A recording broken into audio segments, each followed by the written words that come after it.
رسول اللہ رسول اللہ یا رسول اللہ یا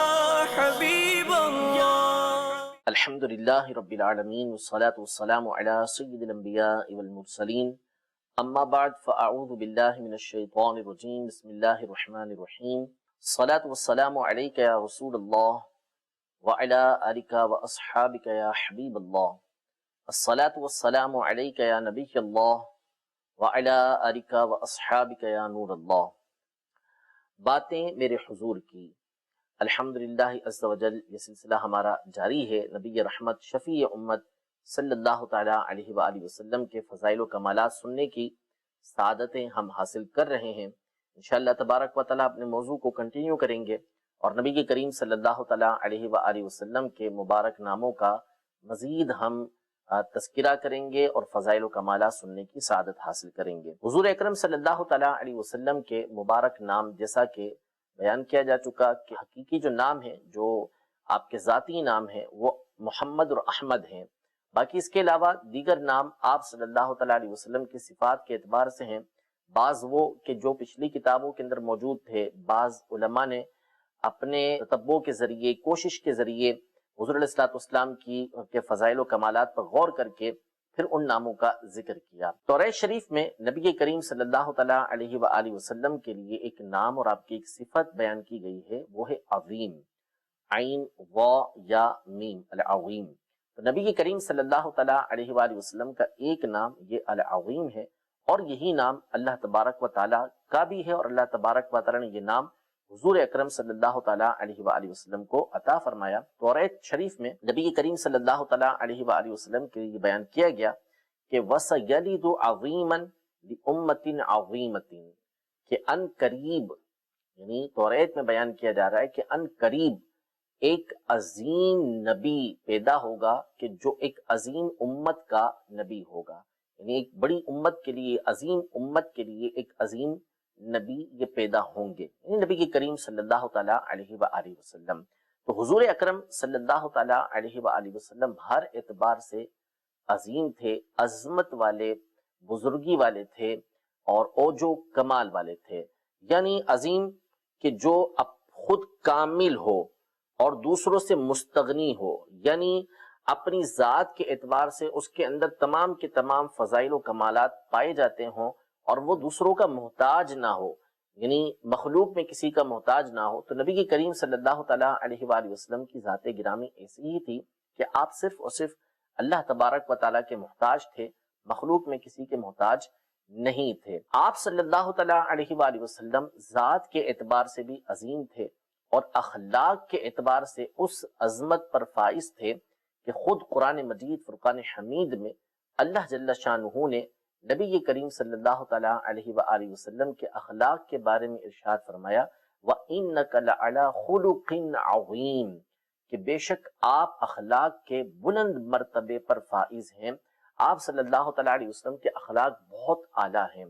تو اخلاق کے اعتبار سے آپ کا سب سے اعلیٰ ہونا یہ ہر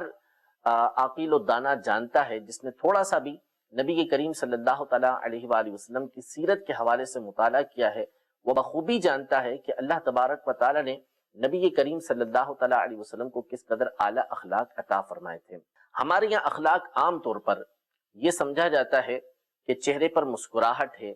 بڑے توجہ کے ساتھ، بڑے پرتپاک انداز میں جب بندہ کسی سے ملنے کی عادت رکھتا ہے تو کہتے ہیں یہ با اخلاق ہے۔ اخلاق کا معنی بڑا وسیع ہے۔ اخلاق کے اندر بہادری بھی آتی ہے، اخلاق کے اندر سخاوت بھی آتی ہے، اخلاق کے اندر حیا بھی آتی ہے، اخلاق کے اندر حقوق اللہ کو ادا کرنا بھی آتا ہے، اخلاق کے اندر حقوق العباد کو ادا کرنا بھی آتا ہے۔ یہ ساری کی ساری چیزیں اخلاق کے اندر آتی ہیں۔ تو نبی کریم صلی اللہ تعالیٰ علیہ وآلہ وسلم کے اندر یہ تمام باتیں بڑے اعلیٰ درجے کی پائی جاتی تھیں، جسے بہت اچھے انداز میں قاضی اعظم مالکی رحمۃ اللہ تعالیٰ علیہ نے اپنی کتاب الشفاء بتعریف حقوق المصطفیٰ صلی اللہ تعالیٰ علیہ وآلہ وسلم میں بیان فرمایا ہے۔ تو اخلاق کی جس کیٹیگری کے اندر آپ جائیں گے، جو صفت جا کے دیکھیں گے، نبی کریم صلی اللہ تعالیٰ علیہ وآلہ وسلم کو آپ اس میں سب سے اعلیٰ اور عرفہ پائیں گے۔ تو اس اعتبار سے نبی کریم صلی اللہ تعالیٰ علیہ وآلہ وسلم کی جو ذات گرامی ہے اس کو عظیم کہا جاتا ہے، اور حضور علیہ الصلوۃ والسلام کی برکات ہیں کہ عظمتیں یہ آپ کے در سے ملتی ہیں، اور ایک بڑی برکت یہ ہے کہ آپ صلی اللہ تعالیٰ علیہ وآلہ وسلم کی وجہ سے اللہ تبارک و تعالیٰ کی بارگاہ میں یہ امت عظیم قرار پائی ہے، یعنی اس امت کو جو مقام اور مرتبہ اللہ تبارک و تعالیٰ کی بارگاہ میں ملا، جیسا کہ تورات شریف کی یہ نص آپ نے سنی،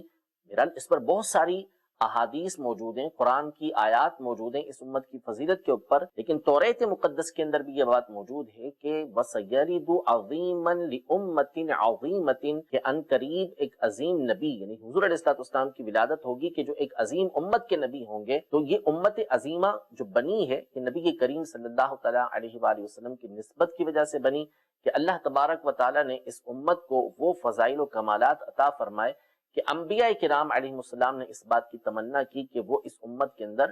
پیدا ہوں، اس امت کو یہ شان بخشی کہ سب سے آخر میں انہیں بھیجا، لیکن سب سے پہلے انہیں اٹھایا جائے گا، سب سے پہلے ان کا حساب ہوگا، اور سب سے پہلے ان کو جنت کے اندر یہ داخل کیا جائے گا۔ نبی کریم صلی اللہ تعالیٰ علیہ وآلہ وسلم کی ساری برکات ہیں۔ یہاں میں آپ کی توجہ تھوڑے سے عمل کی طرف دلانا چاہوں گا، ضروری سمجھتا ہوں اس حوالے سے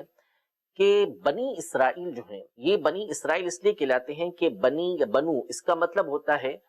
اولاد، اور اسرائیل یہ حضرت سیدنا یعقوب علی نبینا و علیہ الصلوۃ والسلام کا نام ہے۔ تو اسرائیل اللہ کا بندہ، یعقوب علیہ السلام اس سے مراد، اور بنی کا مطلب اولاد۔ تو بنی اسرائیل کا جو مطلب ہے وہ ہے حضرت یعقوب علیہ السلام کی اولاد۔ چونکہ یہ جو یہود و نصارہ تھے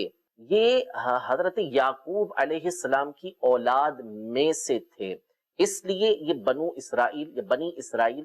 کہلایا کرتے تھے کہ حضرت یعقوب علیہ السلام کی اولاد۔ حضرت یعقوب علیہ السلام کی اولاد میں پھر حضرت یوسف علیہ السلام، پھر یہ سلسلہ آگے چلا، دیگر انبیاء کرام علیہ السلام ان کی اولاد میں سے پیدا ہوئے، اور انہی میں سے یہ بنی اسرائیل چلتے ہوئے آ رہے تھے۔ اللہ تبارک و تعالی نے اس امت کو یعنی بنی اسرائیل کو ان کے اپنے زمانے کے اندر یعنی حضور علیہ السلام کی بعثت سے پہلے، حضرت عیسیٰ علیہ السلام کی بعثت سے پہلے ان کو بڑا مقام اور مرتبہ عطا فرمایا تھا، اور یہ ارشاد فرمایا کہ میں نے تمہیں عالمین پر یعنی تمہارے زمانے والوں کے اوپر میں نے فضیلت عطا کی ہے۔ لیکن پھر اس کے بعد ان کے اوپر بنو اسرائیل بالخصوص یہود کے اوپر یہ بیان کیا کہ ضربت علیہم الذلۃ والمسکنہ کہ ان کے اوپر ذلت و رسوائی اور مسکینی جو ہے یہ مقرر کر دی گئی ہے۔ وجہ کیا بنی؟ وجہ یہی بنی کہ جو انبیاء کرام علیہ السلام نے ان کو تعلیمات دی تھی، جو باتیں ان کو سکھائی تھیں، انہوں نے اس سے روگردانی کی، بالخصوص نبی کریم صلی اللہ تعالیٰ علیہ وآلہ وسلم پر یہ ایمان لے کر نہیں آئے، تو نتیجہ یہ نکلا کہ ان کے اوپر ذلت و رسوائی کو مقرر کر دیا گیا۔ تو اس سے ہمیں یہ سبق دیا گیا ہے، آپ سورۃ البقرہ کو پڑھیں، بالخصوص میں دعوت دوں گا کہ تفسیر صراط الجنان سے آپ سورۃ البقرہ کی تفسیر کو پڑھیں، تو آپ کو پتہ چلے گا کہ بنی اسرائیل کو کیا فضیلتیں عطا ہوئیں، اور پھر کس وجہ سے ان سے یہ نعمتیں جو ہیں وہ دور کر دی گئیں، کیوں ان سے یہ فضیلتیں واپس لے لی گئیں اور ان کے اوپر ذلت و رسوائی کو مقرر کر دیا گیا۔ اس لیے ایک بڑی وجہ یہ کہ حضور علیہ السلام پر ایمان لانے کا حکم تھا، لیکن انہوں نے اس کو پورا نہیں کیا، نتیجہ یہ نکلا کہ رسوائی کے اندر مبتلا ہوئے۔ مفتی صاحب بڑی پیاری یہاں پر ترغیب دیتے ہیں اور سمجھاتے ہیں کہ بنی اسرائیل کو نسبت حاصل تھی انبیاء کرام علیہ السلام کے ساتھ، اور اس امت کو جو نسبت حاصل ہے وہ سید الانبیاء صلی اللہ تعالیٰ علیہ وآلہ وسلم کے ساتھ حاصل ہے۔ یعنی ہماری جو نسبت ہے، ہم جو متعلق ہیں وہ حضور اکرم صلی اللہ تعالیٰ علیہ وآلہ وسلم کے ساتھ ہیں۔ تو جس طرح بنی اسرائیل کو یہ ضروری تھا کہ انبیاء کی نسبت کا لحاظ کرتے ہوئے بالخصوص انبیاء کرام علیہ السلام کی لائی ہوئی تعلیمات پر عمل کریں، اسی طرح اس امت پر لازم ہے کہ ان کو جو اللہ تبارک و تعالیٰ نے اتنی بڑی نسبت عطا فرمائی، اور اس نسبت کی وجہ سے اللہ تبارک و تعالیٰ نے ان کو عظیم بنایا، خیر امت بنایا، تو ان کو چاہیے کہ یہ بدرجہ اولا نبی کریم صلی اللہ تعالیٰ علیہ وآلہ وسلم کی لائی ہوئی تعلیمات پر عمل کریں۔ یعنی ہماری عظمت اسی کے اندر ہے کہ ہم حضور اکرم صلی اللہ تعالیٰ علیہ وآلہ وسلم کے طریقہ کار کو اپنائیں، حضور علیہ السلام کی سنتوں کو اپنائیں، حضور اکرم صلی اللہ تعالیٰ علیہ وآلہ وسلم کی تعلیمات کو اپنائیں گے تو ہمیں عظمت حاصل ہوگی، اور جب ہم حضور اکرم صلی اللہ تعالیٰ علیہ وسلم کی تعلیمات سے دور ہوتے چلے جائیں گے، ان کے بتائے ہوئے راستے سے دور ہوتے چلے جائیں گے، تو نتیجہ یہی نکلے گا کہ ہماری عظمتیں یہ ختم ہوتی چلی جائیں گی۔ ہم اپنے اسلاف پر غور کریں کہ ان کو اللہ تبارک و تعالیٰ نے کیسی بلندی عطا فرمائی تھی، اپنے زمانے والوں کے اوپر وہ فائق تھے، ان سے بلند و بالا تھے، چاہے کوئی بھی فیلڈ ہو اس کے اندر وہ بڑھ کر تھے۔ وجہ کیا تھی؟ وجہ وہی تھی کہ نبی کریم صلی اللہ تعالیٰ علیہ وسلم نے جو تعلیمات دی تھیں، جو طریقہ کار سکھایا تھا، اس پر وہ عمل پیرا تھے۔ ہم نے اسے چھوڑا، اس طریقہ کار کو اپنے سے دور کر لیا، تو نتیجہ یہ نکلا کہ آج عالم کے اندر اسلام نہیں، مسلمان کمزور ہو گئے، مسلمان رسوا ہو گئے۔ اسلام اسی شان و شوکت کے ساتھ ہے، اس کے دلائل اب بھی وہی پختہ ہیں، اس کی تعلیمات اب بھی وہی موجود ہیں۔ تو اگر ہم اپنی عظمت کو باقی رکھنا چاہتے ہیں، نبی کریم صلی اللہ تعالیٰ علیہ وآلہ وسلم نے جو ہمیں سکھایا ہے، ہمیں اس پر عمل کرنا ہوگا۔ تو یہ ارشاد فرمایا کہ وَسَيَلِدُ عَظِيمًا لِأُمَّةٍ عَظِيمَةٍ، کہ امت عظیمہ کے لیے ان قریب ایک عظیم نبی پیدا ہوگا، یعنی حضور علیہ السلام پیدا ہوں گے۔ یہ توریت کے اندر بیان کیا گیا۔ حضور اکرم صلی اللہ تعالیٰ علیہ وسلم کا ایک اور مبارک نام سماعت فرمائیے۔ حضور اکرم صلی اللہ علیہ وسلم کا ایک نام علامہ جلال الدین سیوطی شافعی رحمۃ اللہ تعالیٰ علیہ نے الریاض الانیقہ میں، اور علامہ محمد بن یوسف شامی صالح رحمۃ اللہ تعالیٰ علیہ نے سبل الہدی والرشاد میں الغیاث ذکر کیا ہے۔ الغیاث، الف لام غین، پھر اس کے بعد یا، پھر اس کے بعد الف، پھر سا۔ غیاث بنیادی اعتبار سے یہ بادل کو بولتے ہیں، اور بہت زیادہ جب بارش ہوتی ہے تو اس کو غیاث کہا جاتا ہے۔ اب حضور اکرم صلی اللہ تعالیٰ علیہ وآلہ وسلم کو کیوں یہ غیاث کہا گیا، یعنی بادل یا بہت زیادہ بارش؟ تو اس کی وجہ یہ بیان کی گئی ہے کہ نبی کریم صلی اللہ تعالیٰ علیہ وآلہ وسلم کا جو جود و کرم ہے وہ تیز چلنے والی ہوا سے بھی زیادہ ہے۔ تو آپ علیہ السلام یہ ہر مقام پر نوازتے ہیں۔ حضور علیہ السلام کی لائی ہوئی تعلیمات، حضور علیہ السلام کی لائی ہوئی ہدایت، یہ ایک ایسی ہدایت ہے کہ جو دنیا کے ہر خطے پہ برسی ہے۔ نبی کریم صلی اللہ تعالیٰ علیہ وسلم کی سخاوت یہ ہر ایک کو ہوا کرتی تھی۔ حضور علیہ السلام کی بارگاہ میں جو لوگ آتے تھے ان کو بھی ملتا تھا، اور نبی کریم صلی اللہ تعالیٰ علیہ وآلہ وسلم خود بھی تشریف لے جا کر لوگوں کو سیراب کیا کرتے تھے۔ تو بادل کی خصوصیت یہ ہوتی ہے کہ وہ جہاں جاتا ہے سیراب کرتا ہے۔ ایک کنواں ہوتا ہے، کنویں کے پاس بندہ جا کے خود سیراب ہوتا ہے، اس سے حاصل کرتا ہے۔ کنواں کسی اور مقام پر جا کے کسی کو سیراب نہیں کرے گا، وہاں سے پانی لے کر ہمیں خود ہی جانا پڑے گا، لیکن بادل جو ہوتا ہے وہ جا جا کر سیراب کرتا ہے۔ تو نبی کریم صلی اللہ تعالیٰ علیہ وآلہ وسلم کے ذات بابرکت کے اندر یہ خصوصیت پائی جاتی تھی کہ آپ ہر ایک کو نوازا کرتے تھے، ہر ایک کو سیراب کرتے تھے۔ اس وجہ سے بھی علماء نے آپ صلی اللہ تعالیٰ علیہ وآلہ وسلم کا ایک نام یہ غیاث، یعنی بہت زیادہ عطا فرمانے والا، بہت زیادہ سخاوت فرمانے والا، یہ ذکر کیا ہے۔ نبی کریم صلی اللہ تعالیٰ علیہ وآلہ وسلم کا ایک اور نام جو ایک پچھلی کتاب یعنی زبور مقدس کے اندر موجود ہے، وہ ہے الفارق۔ الف لام، پھر فا، پھر الف، پھر را، پھر قاف۔ الفارق، فارق کا معنی ہوتا ہے کہ جو حق اور باطل کے درمیان فرق کرنے والا ہو، حق اور باطل کے درمیان فرق کرنے والا ہو، تو ایسی ہستی کو فارق کہا جاتا ہے، اور اسی کا جب مبالغہ کرتے ہیں تو پھر وہ فاروق بن جاتا ہے۔ حضور اکرم صلی اللہ تعالیٰ علیہ وآلہ وسلم یہ حق اور باطل کے درمیان فرق کرنے والے تھے۔ آپ کی آمد سے قبل ہر طرف ظلمت چھائی ہوئی تھی، شرک و کفر کا اندھیرا چھایا ہوا تھا۔ نبی کریم صلی اللہ علیہ وسلم کی آمد سے قبل لوگوں کی عقلیں حیران تھیں، اور لوگ حق اور باطل کے درمیان فرق نہیں کر پاتے تھے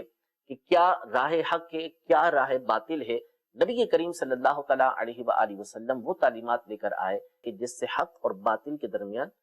فرق واضح ہو گیا۔ لوگوں کو پتہ چل گیا کہ اللہ تبارک و تعالیٰ کی طرف کون سی راہ جائے گی، جنت کی طرف کون سی راہ جائے گی، اور وہ کون سی راہ ہے کہ جو بندے کو جہنم کے اندر لے جانے والی ہے، وہ کون سی راہ ہے کہ جو اللہ تبارک و تعالیٰ کی ناراضی کی طرف لے جانے والی ہے۔ تو آپ نے حق اور باطل کے جو راستے تھے ان کو بالکل واضح کر دیا، ان کے درمیان فرق کر دیا۔ اس لیے آپ صلی اللہ تعالیٰ علیہ وآلہ وسلم کی ذات گرامی کو الفارق کہا جاتا ہے۔